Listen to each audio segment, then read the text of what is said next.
kuncin ipan mo yang tokyo na kawa biakring islam hay renye ye piruno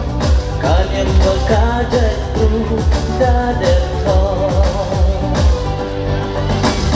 ya iwadadat piuk lamay tangko wa ito luki wa nagbiwado tangwang em1 hi uje tambahi opune wakso iye roki dahi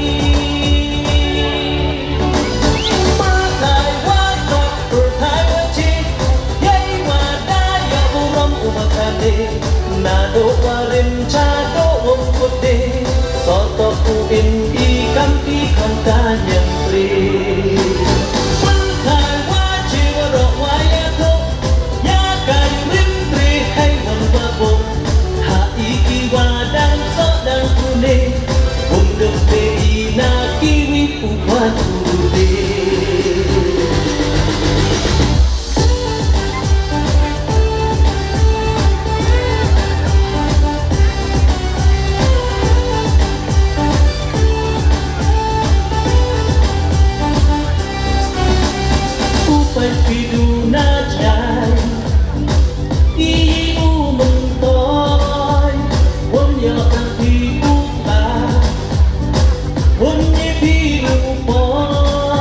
ingat way mani kakak ikaw dabo kawikan yang kawika jadu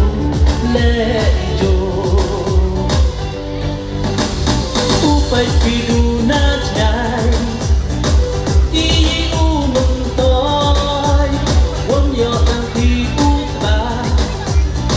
wong ye pinupoy ingat way mani kakak ikaw dabo kawikan yang kawika jadu le ijo pertai watak pertai wajib yai wadaya uram umakane nado warim chado wong kode soto kuin ikam ki kong kanyang pre pertai wajib waro waya ko ya kayu rim tre hai wan wabo ha iki wadang so dang kune unduk te ina kiwi upan urute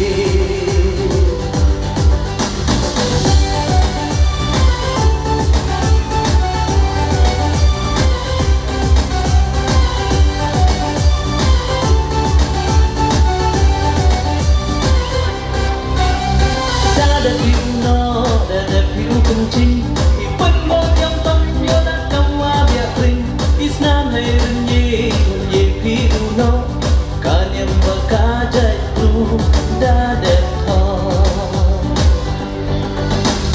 ya iwadadat piuk lamay tangko wa ito luki wa nagbiwado tangwang em1 hi uje tambahi opune wakso iye yoki dahi pertai watak pertai wajib yai wadaya uram umakane nado warim chado wong kude soto kuin ikam ki kong kanyang pre pertai wajib waro waya to ya kayu rim tre hai wan wabo ha iki wada